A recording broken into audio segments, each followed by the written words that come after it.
our country and our people are not in safe hands. You see the rhetoric on the campaign trail is all about race, it's all about who steals more, you know, and we can't continue like that all across Guyana. And because we allow them to do it, and it takes a lot of courage, a lot of motivation to come out here and endorse another political party, given the culture of PPP and PNC all over the years. Now, on March 2nd will be a defining moment in the history of our country. Guyanese are presented with the opportunity of arresting the economic decline and social decay that has escalated crime, joblessness, hopelessness among our youths, and massive migration. The spiraling web of corruption, mismanagement, and incompetence, failed leadership has kept our people poor, unemployment of more than 30%, youth unemployment of more than 40%, poverty of more than 30%. Our per capita income is quarter that of Little Antigua, Barbados, or Trinidad. We are the poorest in the region. What a shame. It is against this background that I have the honor of unveiling our Change Guyana's manifesto in the form of a list of deliverables to the people of Guyana. We would be judged on the basis of these commitments should the electorate give us the mandate and honor to serve.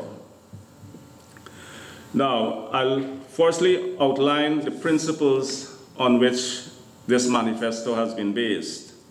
And to tell you the truth, I've never read a PPP or PNC manifesto. I'm not in the habit of reading lengthy volumes of information and booklets. But all the ideas in this, the team of Change Guyana, were able to think through the problems of today and come up with pragmatic, practical solutions. And it was based on a number of principles that affected life, that created the economic underdevelopment in this country. Our manifesto brings a new level of strategic thinking. It outlined a more balanced development, more regional development, rather than developments in only Georgetown.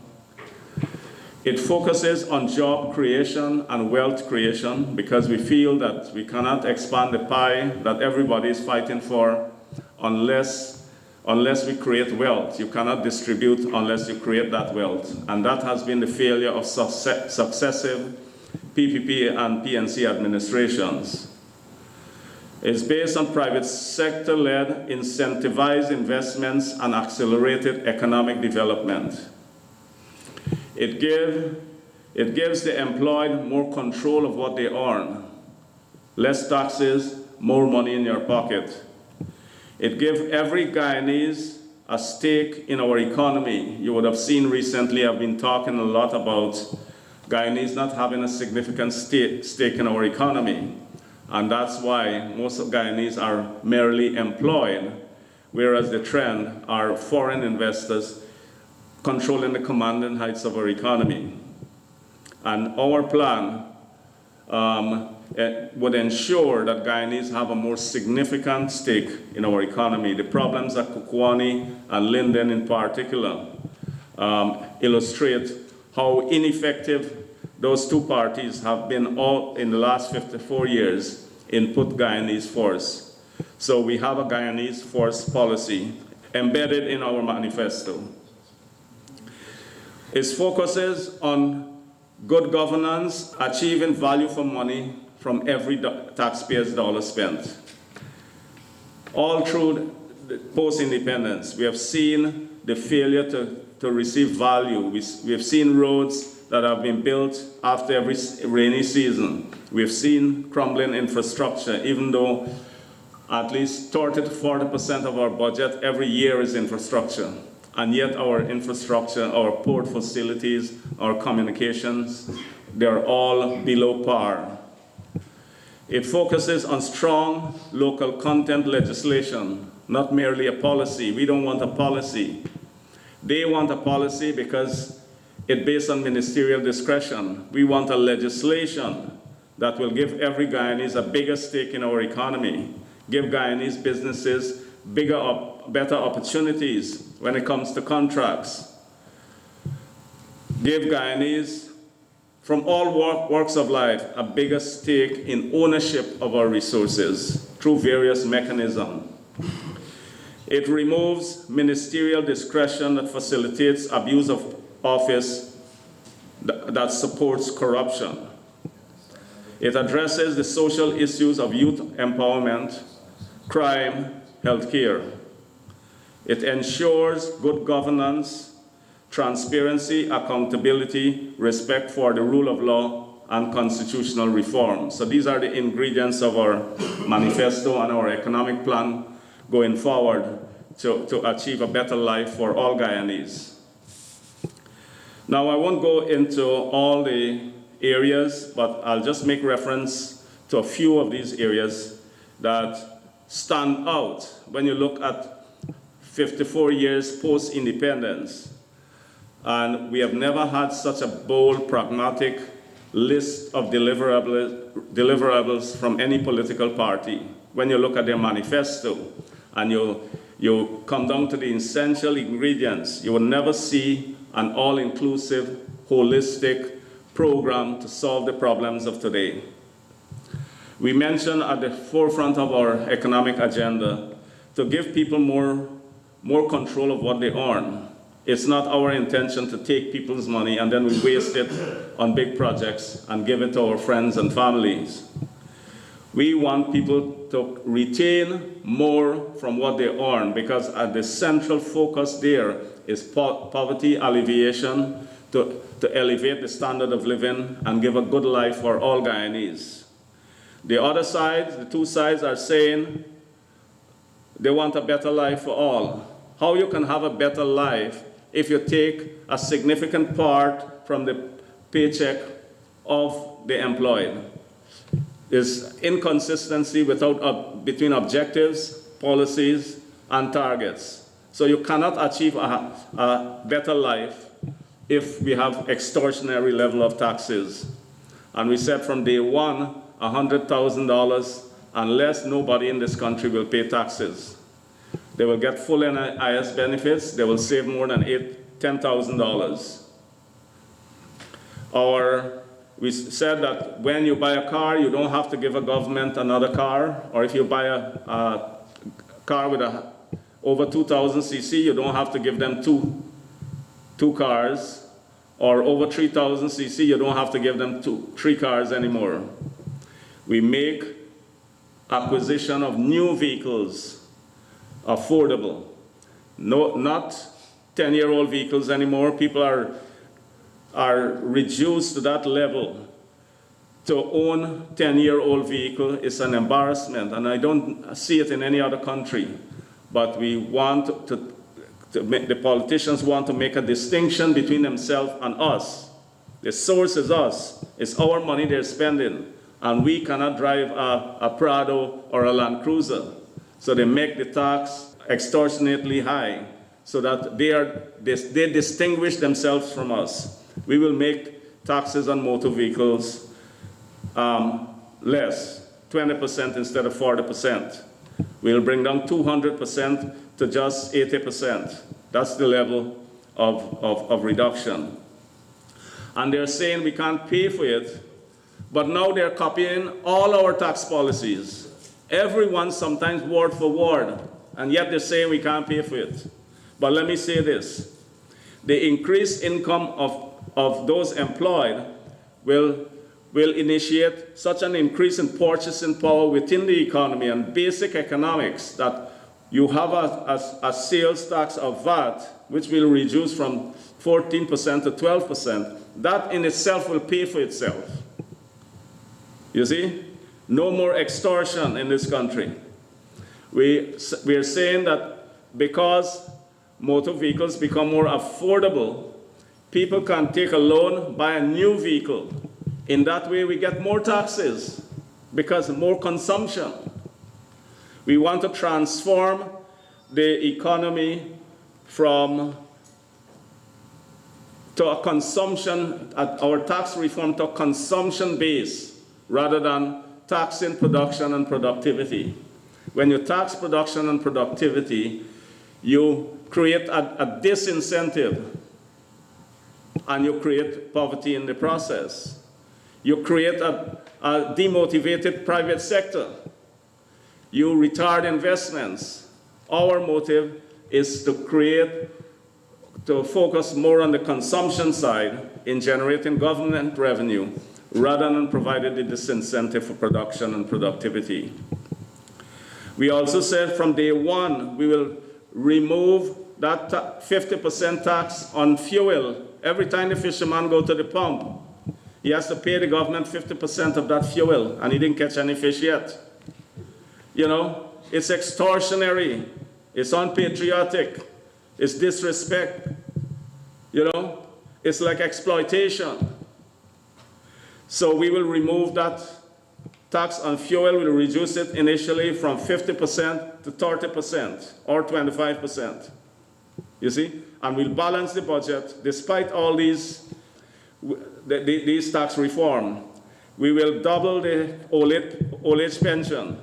After we said it, they came out with a big social media thing. Oh, we're going to double it. You know, well, you didn't double it in the last 23 years of PPP. They didn't double it. When they left office, it was 13,600. Now they said they're going to double it. You know? Then APNU came out, yes, we're going to also double it. You know? I mean, you have no creativity. You don't look at what's happening in Albois Town or Essequibo Coast or wherever. You know? But you can just copy what we're saying. It's embarrassing. And the superstructure, the big bureaucracy, all the economists that they have, we have a small team here. You know, you can copy our policy. We are saying that our housing plan is so much distinct from theirs. They're saying they will add 50,000 house lots. Who want a house lot? The problems the people of this country went through with house lots, with the kickbacks, with no infrastructure, no electricity, no water, how long they had to wait, no proper roads, flooding. Our plan is to build communities, and we'll build communities by forming a national housing corporation, a private sector-led, professionally run housing corporation that will bring significant cost reduction to housing development. And then that cost reduction pass on to the employed, the nurses, the police, the teachers, people in depressed communities. We will build low and medium income homes. So you don't have to worry about house lots anymore. And around those communities, we'll have an industrial park that will provide jobs for people around that area. No more coming to Georgetown. These are how you develop communities. And we will have a smart grid to break that problem that GPL has because of the line losses and the commercial losses, so that we have that mini grid in the community based on solar and renewables that can provide cheap electricity. Regardless of the resources you give GPL now, you will never achieve cheap electricity because of the losses and the outdated grid that we have. So those are not their plans. They don't know how to fix the problems of the day. We know how to fix the problems. So our housing plan is so much different from any the PPP or PNC has ever created. When we look at healthcare, we say, look, we will incentivize the private sector to get into healthcare. Make it the system more customer-oriented. Make it more efficient. The cost of drugs will go down because of private sector-led. We will encourage world-class private sector healthcare insurance programs to come into Guyana that will provide that efficiency with the network and strength that they have. That will be translated here. All kind of insurance. We'll cut out the corruption from the procurement of drugs. You know the single sourcing under the PPP. And how many billions have been transferred to friends of the former president? They want single sourcing, and they want the other people to buy the drugs, sometimes at 3 times the price. And the taxpayers pays. That's how we balance the budget. We cut the cost of drugs. They increase the budget on public health from $21 billion in 2017, 2018, to $36 billion, 70% increase in 2019. And you have shortage of basic pharmaceuticals, basic Panadol at all health centers around the country. What are they doing with all this money? You know, we would run this government with 10% less of that budget, $30 billion less, when we cut out the corruptions and the run-ins of their political friends. We have no friends. Our friend is the people of this country. Look at the difference between their plan to use our oil resources and ours. All they're saying, sovereign wealth fund. Yes, you create the sovereign wealth fund. First you sold out the oil. Now you're creating the sovereign wealth fund that the money goes to the government, the same people who have no track record of spending our money. It will go to the sovereign wealth fund that the minister has control of. He can say at will what he do with it. Our plan is different. We separate oil benefits into 2 areas. One, the capital side as related to the oil blocks. Secondly, the revenue side that is coming from royalty. And the block side, the capital side, the physical assets of the blocks, we put it in a national oil company. And vested in that company will be all the blocks, all unassigned, all assigned that have not been worked on. Because it's the people's assets. It's not for trading. Oil blocks will not be traded in this country anymore. Before, if we assign a block, if it's being sold or given up or partnered, it has to come back to us first. We have to give approval. So in so doing, we ensure that the people of this country have a stake in our economy. Every citizen will be a shareholder by birth, and every time we auction a block, we'll get money and pay dividends. Right? So every citizen, I think some country, Alaska or somewhere, have some programs like this, I was told, after I articulated this program. And then we say, instead of sovereign wealth fund, we will ensure that the people have immediate benefits through tax reduction, through better health care in the first 3 years, because the infrastructure, telecommunications, the whole infrastructure is so dilapidated that we have to have money to fix it, to bring it up to par. And then from 2023, then we activate the sovereign wealth fund. But only Parliament can appropriate money to that fund, not the minister. And the minister can't spend from that fund. Parliament will then appropriate to specific specialized funds based on purpose, healthcare, education, infrastructure. And the minister can tap into that fund, but it has to be appropriated by the budget. So we put the controls in place so that a minister of the government and a party, the party structure of PPP and PNC, can't put their hand on taxpayers' money. We don't want this to be a Nigeria. We want Guyana to be a Dubai. And only by putting better accountability and better checks and balances will we be able to achieve that. So that's why we create this program and look at the difference between their plan and our plan. It's for anybody to see. After we articulated this plan, Global Witness came up, and the text of what they're advising, a lot of experts fall in line with Change Guyana's plan for the oil sector. But it takes strategic thinking. Everything comes from here, you know, while they're dancing on the platform all the time. Take some time to think things through correctly, because it's people's money. We have to deal with the poverty there. Look at their Linden plan, one set of plans that 90% not delivered in the last 50-something years. As soon as we went there, we recognized the problem. all the trucks with lumber, mining activity pass through Linden. Lindeners only get a soft drink or a dinner or lunch when those trucks passing through. The community is so destitute there. We said from day one, we'll build a port facilities, make Linden a port facility, a transshipment point for logs before they destroy that road there, that highway, because it's not designed for that. All mining, all logs has to pass through there, right? So give Lindeners jobs, and it's a transshipment point, and it's more effective in terms of transportation. Water transportation is more cost effective than road transportation. So Lindeners got a stake in their own community. We also say, look, we have no stake in bauxite. Look how we're being treated in Kokwani.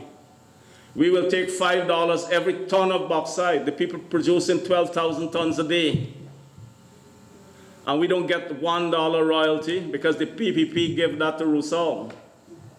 As long as they exist in Guyana, no royalty. As long as they exist or they want to continue in Guyana, no taxes on anything, no taxes on fuel, nothing at all. We give them all the equipment free. They don't pay any tax. But our employees can't have a secure job in Kokwani. From day one, we will put $5 a ton on bauxite exported. If you can't pay, don't dig up the earth anymore. And we use 7.5 million US. We'll spend it in Kokwani, Linden, New Amsterdam to develop infrastructure and create jobs, vocational training in electrical and engineering, that people can now stand on their own. And that's how we create high-value jobs. So my fellow Guyanese, that's our plan. It's distinctly different from APNU's plan or the PPP plan. It's revolutionary, but it's so simple. It's so practical. It's so rational, you know? And these are more deliverables than manifesto. We don't like to call it manifesto because of the bad name manifesto has had under the PPP and PNC. You know, some brilliant person from somewhere come and write the manifesto. These are practical plans that the people of this country can hold us accountable to. And I tell you, in 5 years, we'll achieve all this. In year one, a lot of it will be put in place. You see? But it takes leadership. It takes people to stand up for our country, rather than those that only dancing around on the campaign trail. Those that wait for a foreign investor to come to give a grant, for IDB to give a grant. We can manage our economy without those multilateral institutions that impose heavy restrictions and conditionalities. But it takes strong leadership. I mentioned the fact that they're copying our policies everywhere. I heard Irfan saying the other day in Barbies, you're voting for a vibrant agricultural sector, a vibrant fishery sector, a vibrant aquaculture sector, a vibrant sugar industry. Well, he's right. This election is who can make it vibrant. They haven't made it vibrant in 23 years. How are you going to suddenly come back now and make it vibrant now? You know, the man who couldn't run a fowl farm, how could he run a sugar industry? How he could bring back sugar? How he could make a vibrant agricultural sector? They're copying all our plans. They said that they will double the pension and give lands to sugar workers. The president giving lands to sugar workers after he shared out the land as Wales to his big friends. One oil company, let me give you the example. Those lands belong to sugar workers. From day one we said, look, you close this sugar workers, this sugar estate, you must have an economic relief plan for the people before you close it. They close it, they didn't do that. Okay. We said, call on the president, give the people the land so that they can start a little agricultural business. And that will be transferred over time to families, and it become a family heritage. They didn't do that. They share out the lands to big friends, 700 acres given to someone. But then they went ahead and gave away the whole riverfront of Wales potential, the entire riverfront to one oil company. Why didn't they put it, that riverfront, incorporate a company, give it to the shareholders in some form of equity participation, and let the people of Wales and Potentia rent it out to the oil company, so it stays a property of the state, a property of Guyanese. And this is where I talk about the fact that we are not given stake in our own country. Why did we give it to oil company when our own people there can't find employment? That the plan, the vision we have, it would create a cycle of income to those people, elevating the community. They kept that land as locally owned and rent it out or provide the services, the port services that the oil companies would need. You know, it's embarrassing how these people make decisions. We are never on the agenda as far as they are concerned. The president said we're going to abolish slums. I mean, the architects of slums, PPP and PNC, will abolish slums. How you will do it? We will abolish slums. We were the one that went into Alboiston, and none of them ever went. And look, Alboiston is just less than a mile from the office of the president. 200 feet from ministries on Brick Dam. And yet none of them ever went into Alboiston. And look at the level of poverty there. You know, it's embarrassing, it's a shame. Now with all these grand plans they have, what about a debate?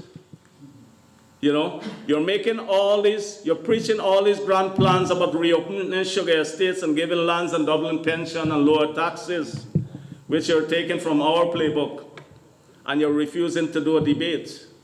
Let's sit and debate your policies. You can debate mine. Let's debate those policies. Not preaching to people down in the countryside who are helpless, who you make poor, who you make destitute, who don't have jobs. Come and preach to us here. Let's have that debate on your policies. And let us know how you will reopen sugar estates. Let's know both sides. Let's debate each other's policies. And I can show clearly how we will do what we're saying we will do. Change Guyana, look forward to those debates.